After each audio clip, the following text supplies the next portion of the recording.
My daughter's fiancé said, "We only want important people." And that's when I knew Derek Sullivan had to be stopped. What he didn't know was that I'd already discovered his secret. He wasn't my daughter's loving fiancé, he was a serial killer who'd murdered two previous wives for insurance money. At 2 a.m. that night, I found $2.3 million in life insurance policies hidden in his car, all on Sarah's life. The dates made my blood run cold. He'd been planning her death since before they even got married. For 18 months, Derek had been slowly poisoning my daughter with industrial chemicals, making her mysterious illness look natural, while he played the concerned husband. But this old Texas rancher had news for him. Nobody threatens my family and gets away with it. Derek was about to learn what important people really means. Before we continue, please subscribe to the channel and let us know where you're listening from in the comments. Looking back now, I should have trusted my instincts that Sunday evening. But when you're sitting at your dining room table watching your daughter laugh with the man she loves, it's hard to imagine that same man is planning her murder. I was holding our old family photo. Me, my late wife, Eleanor, and little Sarah, when she was just 8 years old, gap-toothed and grinning. 3 years ago today, Derek made our family complete again, I said, raising my glass of sweet tea. Here's to the man who brought happiness back to my little girl. Derek's smile was perfect, just like always. Thank you, Dad. That means everything to me. He squeezed Sarah's hand across our old oak table, the one Eleanor and I had bought when we first moved to the ranch 35 years ago. I'm the lucky one. I get to wake up every day married to the most incredible woman in Texas. Sarah blushed, but I noticed something that made my chest tighten. She looked tired, more than tired, actually exhausted. Her usually bright eyes seemed dim, and she'd barely touched the pot roast I'd spent all afternoon preparing. Honey, you feeling all right? I asked. You look a little pale. Before Sarah could answer, Derek was already leaning forward with concern. She's been having these dizzy spells lately, haven't you, sweetheart? I keep telling her she works too hard at the clinic. He turned to me with that earnest expression that had won me over from day one. Dad, I've already researched some specialists in Austin. Dr. Martinez at the medical center has excellent reviews for treating fatigue disorders. I'm fine, Sarah protested weakly, but even her voice sounded different. Smaller somehow. Just need more sleep, that's all. Derek's hand moved to her shoulder, massaging gently. You took that afternoon nap today, remember 3 hours, and you still woke up tired. Something cold settled in my stomach. Derek had been in Dallas all day for some insurance conference. How did he know Sarah had taken a nap? Speaking of the future, Derek continued smoothly pulling out a folder. I hadn't noticed him bring in. I've been thinking about some improvements we could make to the ranch. Really modernize the operation, increase the property value. He spread out architectural plans across the table. I'm talking about a new irrigation system, updated fencing, maybe even a guest house for when Sarah and I start having kids. The plans were detailed, professional, expensive. This must have cost a fortune just to drop, I said, studying the blueprints. Investment in our family's future. Dad. I figure we're looking at about $200,000, but the property value increase would be substantial. Derek's eyes gleamed as he pointed to different sections. I've already gotten preliminary approval from the bank. We could start construction next month. $200,000. I'd never discussed spending that kind of money with him. Hell, I'd never even mentioned wanting to modernize anything. Derek, how did you know Sarah took a nap today? The question slipped out before I could stop it. For just a split second, so brief I almost missed it, Derek's perfect smile faltered. Then it was back bright as ever. Oh, she mentioned it when I called to check on her around 4. You know how I worry when I'm traveling. Sarah looked confused. I don't remember you calling. You were half asleep, sweetheart. Probably don't remember. Derek's laugh was light casual, but his hand tightened slightly on Sarah's shoulder. That's exactly why I'm worried about these fatigue episodes. The rest of dinner passed in a blur of small talk, but I couldn't shake the feeling that something was wrong. Derek was too attentive, too prepared with answers, too eager to spend my money on improvements I'd never requested. After they left for their house in town, I stood at my bedroom window watching Derek's BMW disappear down the gravel drive. The same instincts that had kept me alive through 40 years of engineering, dangerous construction projects, were screaming at me now. Something about tonight felt wrong, very wrong. 2:15 in the morning, and I was wide awake staring at the ceiling fan that Eleanor had insisted we install 20 years ago. My engineer's brain wouldn't shut off replaying every detail from dinner, analyzing inconsistencies like I used to analyze structural problems on bridge projects, Derek knowing about Sarah's nap, the expensive ranch plans I'd never discussed, his immediate jump to medical specialists when Sarah mentioned feeling tired, And that moment, that split second when his perfect smile had cracked when I asked about the phone call. 40 years of construction work had taught me that when something doesn't add up, you investigate before the whole structure comes crashing down. I pulled on my robe and boots, grabbed my phone's flashlight, and headed outside. The October air was crisp, carrying the scent of hay from the north pasture. Derek's black BMW sat in the driveway where he always parked it, gleaming under the porch light like it was posing for a magazine cover. The car was unlocked, small-town trust that suddenly felt naive. I opened the glove compartment expecting registration papers and maybe some breath mints. Instead, my hands found a thick manila folder. Inside were documents that made my blood run cold. 6 life insurance policies. All on Sarah.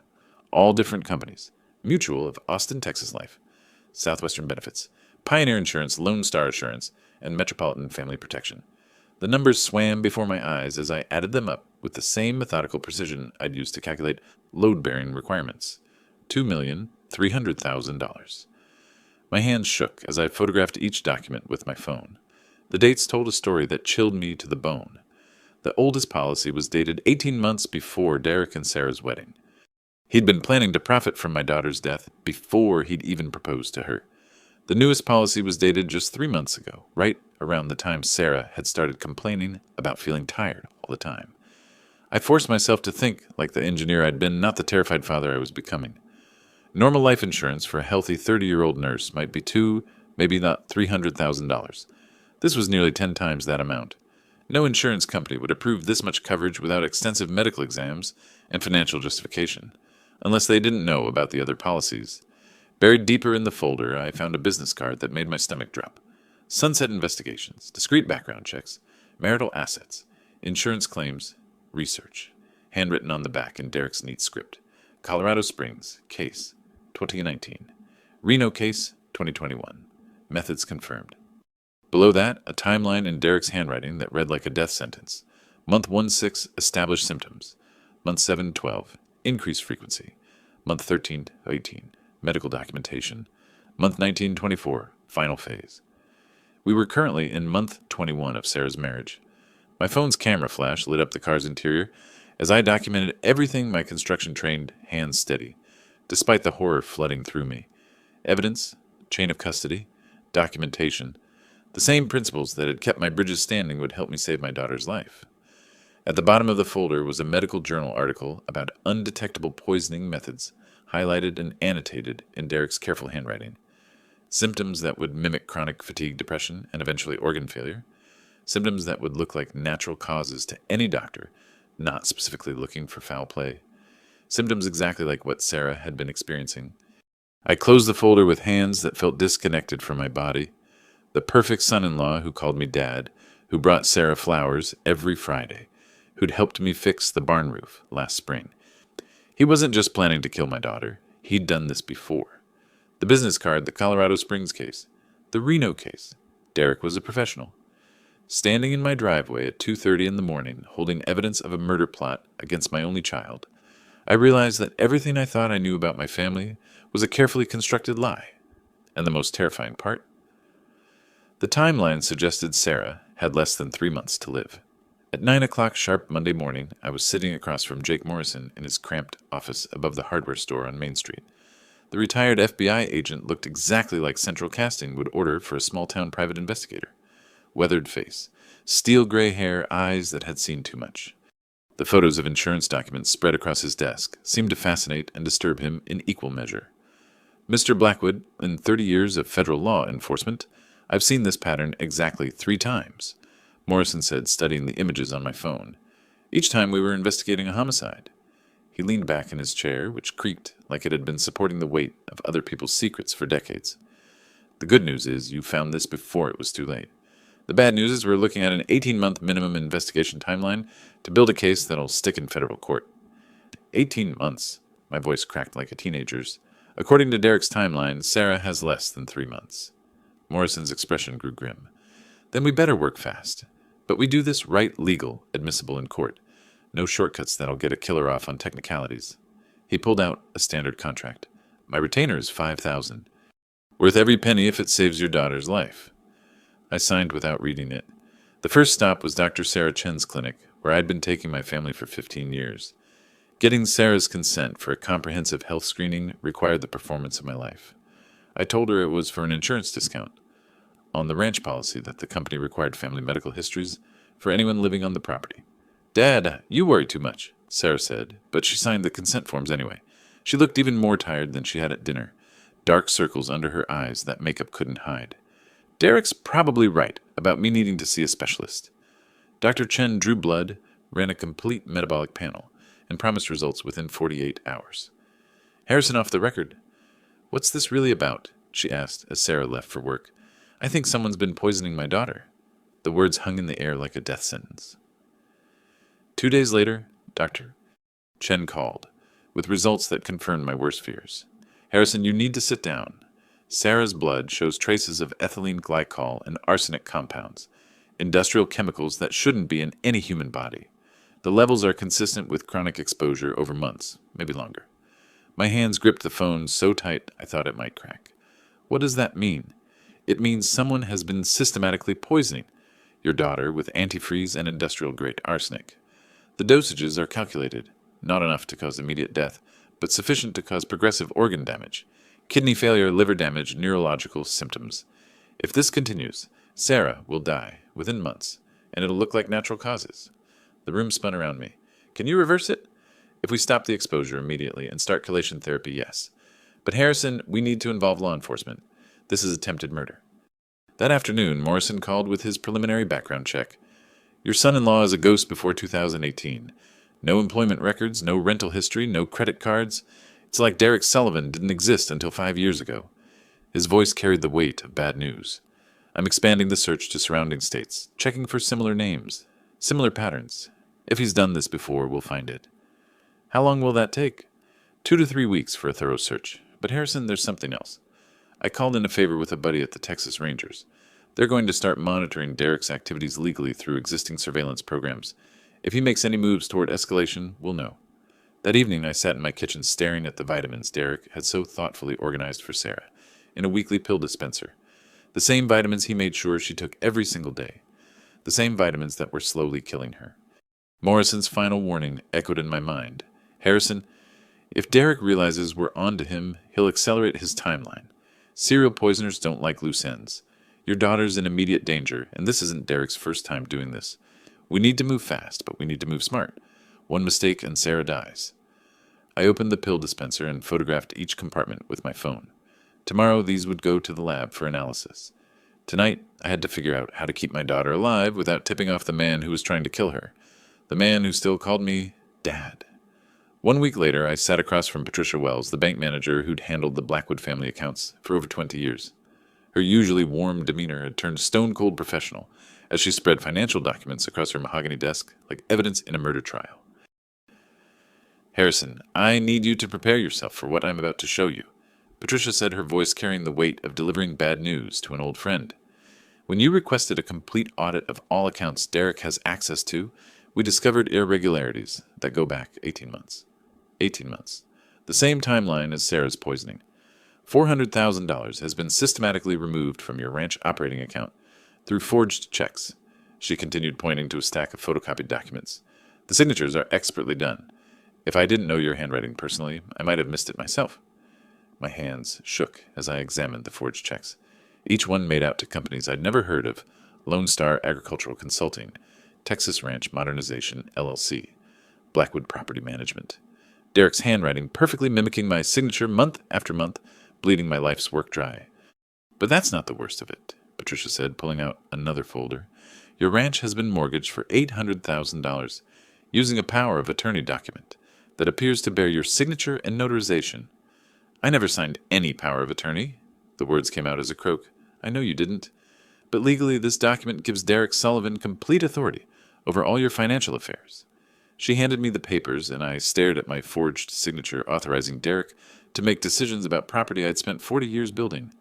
The mortgage was processed through Austin Federal Bank, not us, which is why we didn't catch it initially. The room felt like it was spinning. "How much total damage are we talking about?" $1.2 million. 400,000 stolen, 800,000 mortgaged against the property. Patricia's professional mask slipped, revealing genuine concern for a man she'd known since her children were small. Harrison, this level of financial fraud suggests long-term planning and professional expertise. This isn't some desperate son-in-law making bad decisions. This is systematic theft. I pulled out my phone and called Morrison. Jake, I'm at the bank. Derek's stolen $400,000 and mortgaged the ranch for $800,000 more, all through forged documents. Jesus Christ, Morrison's voice crackled through the speaker. Harrison, this confirms what I suspected. Your son-in-law isn't just a poisoner. He's running a comprehensive asset stripping operation. The financial timeline matching the poisoning timeline isn't coincidence. Patricia leaned forward. There's something else, Harrison. Remember those business partnership papers Derek had you sign last year? The ones for tax purposes? My stomach dropped. What about them? They weren't just partnership agreements. Buried in the legal language is a survivor clause. If something happens to Sarah, Derek inherits her share of the partnership. And if something happens to you, he inherits everything through the business structure. The pieces clicked together with horrifying clarity. Derek's plan wasn't just to kill Sarah for insurance money. It was to systematically destroy me financially while murdering my daughter, then inherit everything through legal documents I'd signed unknowingly. He's been planning this for years, I whispered. Morrison's voice came through the phone. Harrison, we're looking at wire fraud forgery, conspiracy to commit murder and insurance fraud. This is a federal case now. But more importantly, if Derek realizes we're onto him, he'll accelerate both the poisoning and the financial theft. We need to move fast. I did the math with the same precision I'd once used to calculate bridge loads. $2.3 million in life insurance, $1.2 million in stolen and mortgaged assets. The ranch itself worth another $800,000 if sold quickly. Derek stood to gain over $4 million from destroying my family. Patricia, can you freeze all accounts Derek has access to? I've already started the process, but Harrison, he could have other accounts we don't know about. And that mortgage, it's legally binding until we can prove fraud in court. Driving home from the bank, my hands gripped the steering wheel so tight my knuckles went white. Derek hadn't just married my daughter. He'd systematically infiltrated every aspect of our lives. Financial documents, medical decisions, daily routines, even the vitamins Sarah took every morning. The man who called me dad, who'd helped me fix the barn roof, who brought Sarah flowers every Friday, had been methodically destroying us from the inside for 3 years. And the most terrifying part, he was so confident in his plan that he'd never even tried to hide his tracks from someone who knew where to look. 2 weeks into the investigation, Morrison called, with news that made my blood run cold. Harrison, you need to get down to the sheriff's department immediately. There's someone here you need to meet. Sheriff Martinez's office felt smaller with the addition of a woman in a crisp navy suit who radiated federal authority. FBI agent Rebecca Torres stood as I entered, her handshake firm and her eyes carrying the weight of cases that had kept her awake at night. Mr. Blackwood, I've been waiting to meet you, Agent Torres said, gesturing to a chair across from Sheriff Martinez's desk. Jake Morrison's preliminary investigation triggered some flags in our database. What he found about your son-in-law matches patterns we've been tracking across state lines. Morrison pulled out a thick file folder. Harrison Derek Sullivan's first wife was named Jennifer Patterson. She died in Colorado Springs in 2019, 2.5 years after their marriage. Cause of death was listed as kidney failure due to chronic illness. My stomach clenched. Chronic illness? The same symptoms Sarah's been experiencing, Agent Torres continued. Fatigue, dizziness, gradual organ failure. Jennifer had life insurance policies totaling $1.8 million. Derek collected every penny. She opened another file. His second wife was Maria Gonzalez in Reno, Nevada. Died in 2021, also 2.5 years after marriage. Same symptoms, same gradual decline, same mysterious illness that baffled doctors. The life insurance payout was $2.1 million. The room felt like it was closing in around me. He's done this before. Twice. At least twice that we can confirm, Morrison said grimly. Agent Torres, tell him about the methods. Agent Torres spread crime scene photos across the desk. Both women showed traces of industrial chemicals in post-mortem toxicology. Ethylene glycol arsenic compounds the same substances found in Sarah's blood work. Both had their finances systematically drained through forged documents. Both had husbands who seemed like perfect caring partners right up until the end. Derek moved states after each murder to avoid detection, Sheriff Martinez added. Changes his hunting ground, but never his methods. Classic serial killer behavior. Agent Torres leaned forward. Mr. Blackwood, what we're looking at is a RICO case. Racketeer-influenced and corrupt organizations. Derek Sullivan is running a criminal enterprise that spans multiple states. The interstate nature of his crimes brings this under federal jurisdiction. What does that mean for Sarah? It means we can issue federal warrants, coordinate with multiple state law enforcement agencies, and use resources that local departments don't have access to.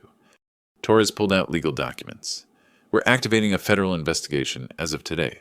Surveillance, wiretaps, financial monitoring, all legally authorized. Morrison's expression was grim. Harrison, there's more. We found evidence that Derek researched Sarah for months before they ever met. He targeted her specifically. Young, healthy, from a wealthy family working in healthcare, so her access to medical facilities wouldn't seem suspicious. He hunted my daughter like prey. Exactly like prey, Agent Torres confirmed. Serial killers who target for financial gain are among the most dangerous because they're patient, methodical, and they learn from each victim. Derek's methods have become more sophisticated with each murder. She handed me a business card. You're now under federal witness protection, Mr. Blackwood. We have agents monitoring your property, your communications, and Derek's activities. But I need you to understand something critical.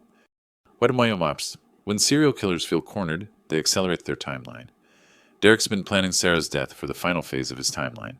We estimate he originally planned to kill her within the next 2 months. But if he realizes we're investigating, he might move to immediate action. Sheriff Martinez nodded. We've been coordinating with the Colorado Springs PD and Reno Police. Both departments are reopening Jennifer and Maria's cases as homicides. Derek's going to face murder charges in 3 states. How long before you can arrest him? Agent Torres' expression was deadly serious. We need airtight evidence for a case this complex. Federal prosecutors won't move forward unless we can guarantee conviction on all charges. We're talking about life sentences in multiple states. There's no room for legal mistakes. But Morrison added, we're also racing against time. Our surveillance shows Derek's been more agitated lately, making unusual purchases, changing his routine. Classic signs that he's preparing for the final phase. Agent Torres stood her federal authority, filling the small-town sheriff's office. Mr. Blackwood, your daughter is the 3rd target of a professional serial killer who's already successfully murdered 2 women and stolen over $6 million. We're going to stop him, but we need you to trust the process and follow our security protocols. Exactly. As I left the sheriff's department, Agent Torres' final warning echoed in my mind. Derek Sullivan has killed before, and he's planning to kill again. When serial killers feel their pattern is threatened, they don't retreat. They attack. Your daughter's in more danger now than ever. 3 weeks into the federal investigation, my phone rang at 11:30 on a Tuesday night. Sarah's voice was barely a whisper, choked with tears and terror. Dad, I need you to come get me, right now. Don't call Derek. Don't tell anyone where you're going. Just come. I found her sitting in her car outside the Walmart parking lot, still in her nurse's scrubs from the evening shift, clutching a USB flash drive like it contained the secrets of the universe. When she saw my headlights, she ran to my truck and collapsed into my arms, sobbing with the kind of grief that comes from having your entire world shattered in a single moment. Honey, what happened? I found his laptop, she whispered against my shoulder. Derek's laptop. He forgot to close it when he went to shower, and I saw everything. Back at the ranch, Sarah sat at my kitchen table, the same table where Derek had presented his fake concern and expensive ranch plans just weeks ago, and told me a story that confirmed every horrible thing the FBI had discovered, and worse. It was like reading a business plan for murder, Sarah said, her voice hollow with shock. He had spreadsheets, Dad. Actual spreadsheets tracking my symptoms, my insurance policies, the timeline for my death. He called it Project S, Project Sarah. She plugged the USB drive into my laptop, and I watched 3 years of my daughter's marriage reveal itself as an elaborate murder plot. Derek's journal entries were methodical, clinical, devoid of any human emotion. Month 1 target acquired. Insurance applications submitted. Financial access established. Month 6, wedding complete. Increased dosage to 0.5 gallons daily. Subject showing initial symptoms. Month 12, symptoms progressing as planned. Medical consultations establishing a paper trail for natural causes. Month 18, subject health declining rapidly. Increased financial extraction. Property transfer documents prepared. Month 24, final phase initiated. Subject has 90 days maximum. But the journal was just the beginning. Sarah had found folders labeled Colorado Springs and Reno, containing photographs, newspaper clippings, and insurance documents from Derek's previous murders. Jennifer Patterson's obituary with Derek, standing beside her grave playing the grieving widower. Bank statements showing the $1.8 million insurance payout. Medical records showing the same mysterious illness that was now killing Sarah. Maria Gonzalez's death certificate listing kidney failure as cause of death. Photos of Derek at her funeral accepting condolences from her family. Another insurance payout, another successful murder disguised as natural causes. There were pictures of me from before we even met, Sarah continued, her voice breaking. Photos he took of me at the grocery store, at work, at church. He'd been stalking me for months, learning my routine, figuring out how to accidentally meet me. The most chilling discovery was Derek's research notes. Target profile, single, late 20s. Healthcare worker, wealthy family. No siblings, trusting personality. Father, widowed engineer, significant assets. Emotional vulnerability regarding daughter's happiness. He'd studied us like specimens, identified our weaknesses, and exploited them with surgical precision. Sarah, how did you get all this without him knowing? I copied everything to the flash drive, then deleted the copy history.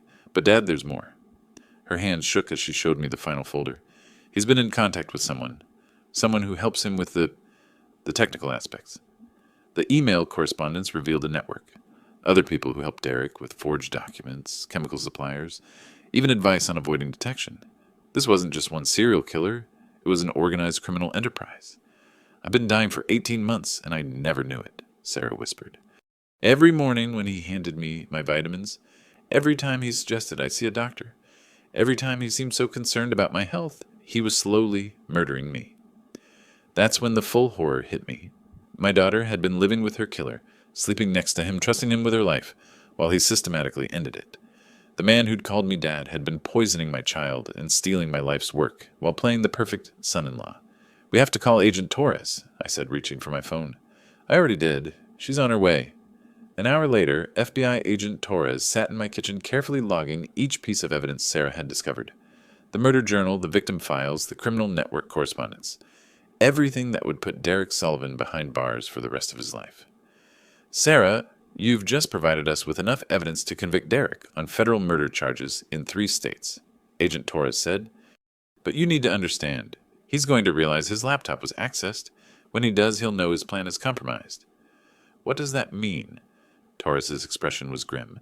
It means Derek's going to accelerate his timeline. Instead of waiting 60 to 90 days, he might try to kill you within hours. 1 month after Sarah's devastating discovery, we were eating a quiet dinner at the ranch, discussing the FBI's protection timeline, when headlights swept across the kitchen window at 11 p.m. Sarah and I both froze. We weren't expecting anyone, and Agent Torres had specifically warned us about unexpected visitors. Dad, who could that be?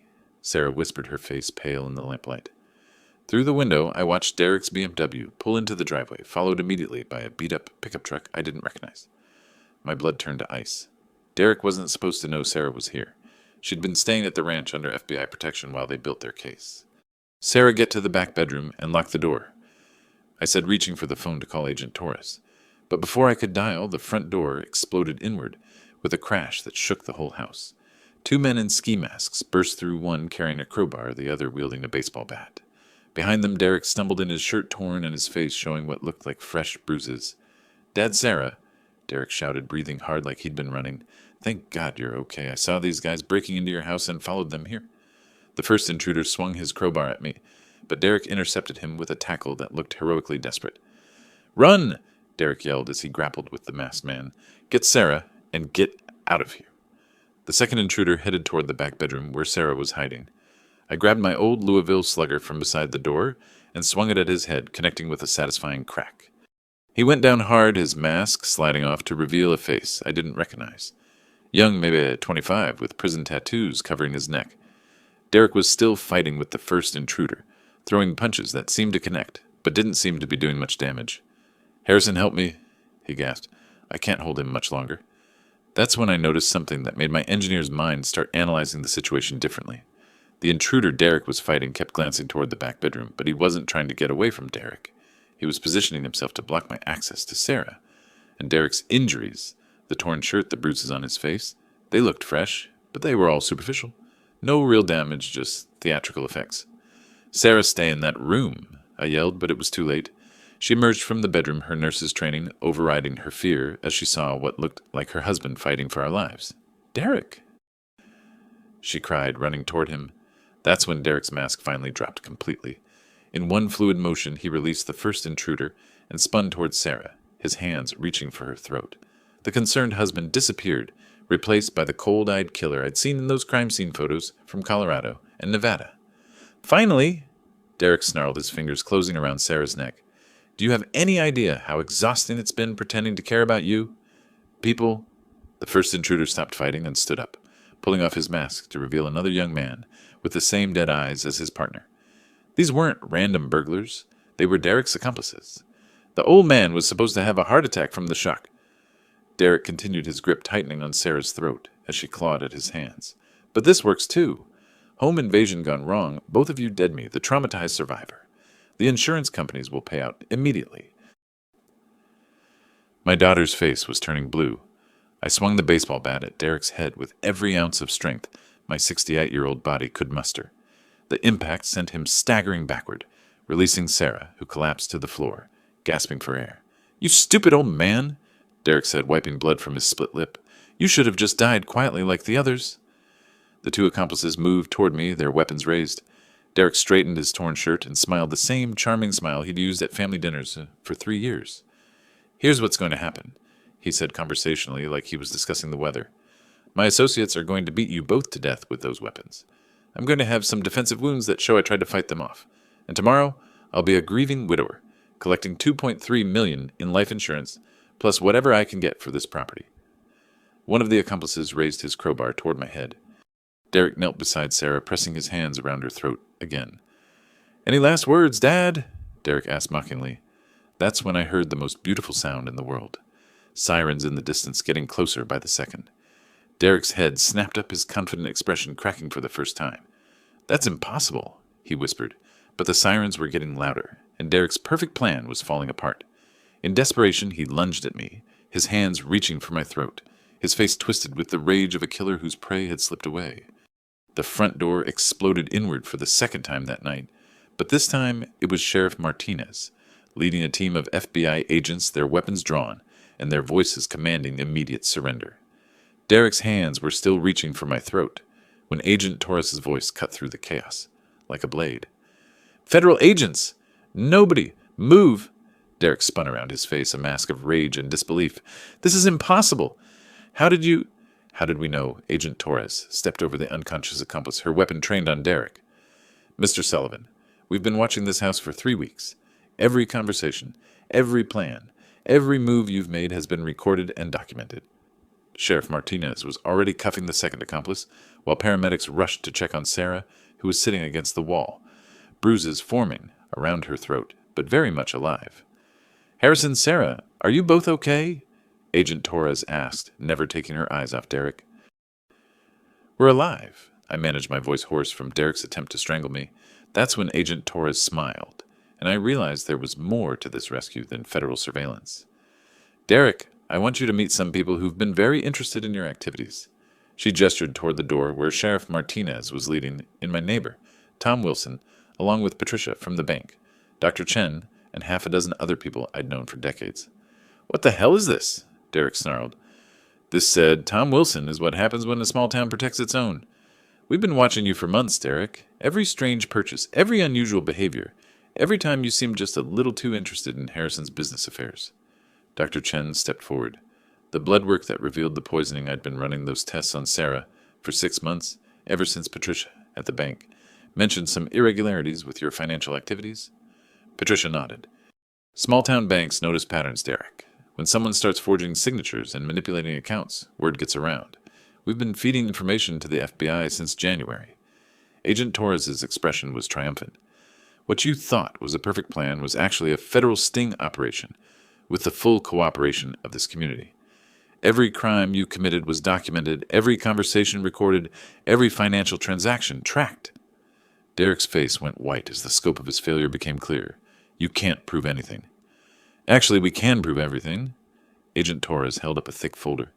Wire fraud conspiracy to commit murder, insurance fraud, forgery, attempted murder, and thanks to the evidence from Colorado and Nevada, 3 counts of first-degree murder. You're looking at life without parole in federal prison. As Derek was led away in handcuffs, he turned back one last time, his charming mask completely gone, replaced by the cold eyes of a killer who'd finally been caught. This isn't over, he said. Yes, it is, I replied. It's completely over. 6 months later, Our ranch was hosting the biggest barbecue Millbrook County had seen in years. Derek Sullivan had been sentenced to life without parole on federal murder charges with additional life sentences in Colorado and Nevada for the murders of Jennifer Patterson and Maria Gonzalez. The families of his previous victims had finally gotten justice, and Sarah had made a complete physical recovery from the poisoning. Agent Torres, now a friend rather than just a federal agent, was manning the grill alongside Sheriff Martinez, who'd received a commendation from the governor for his coordination of the federal investigation. Dr. Chen was checking on Sarah's latest blood work results. Completely clean, no trace of the chemicals that had nearly killed her. "Dad," Sarah said, joining me on the porch where I was watching our friends and neighbors celebrate justice served, "I've been thinking about what Derek said that night, about how exhausting it was to pretend to care about us." "What about it, honey?" "The thing is, it wasn't exhausting for him because he was pretending. It was exhausting because he was fighting against everything good in the world: love, family, community, trust. Evil always loses in the end because it's swimming against the current of human decency." Patricia from the bank approached with a folder of documents. "Harrison, I wanted to give you the final paperwork. Every dollar Derek stole has been recovered through federal asset forfeiture. Your ranch is completely secure, all mortgages voided as fraudulent, and there's even a settlement from the insurance companies for the attempted fraud." Tom Wilson raised his beer bottle in a toast to Harrison Blackwood, who trusted his instincts and saved his daughter's life, and to small-town values that proved stronger than a serial killer's plan. The crowd erupted in cheers, and I felt Eleanor's presence beside me, proud of the community we'd chosen to call home, proud of the daughter we'd raised, and proud that good had triumphed over evil in the most complete way possible. Derek Sullivan would spend the rest of his life in a federal penitentiary, while Sarah would spend hers surrounded by people who genuinely loved her. Justice hadn't just been served. It had been delivered with the precision of a Texas thunderstorm, just like I'd promised at the beginning of this story. If this story moved you, please hit that subscribe button, share it with someone who needs to hear it, and tell us in the comments. Have you ever had to protect your family from someone you trusted? Your story might help another family recognize the warning signs before it's too late.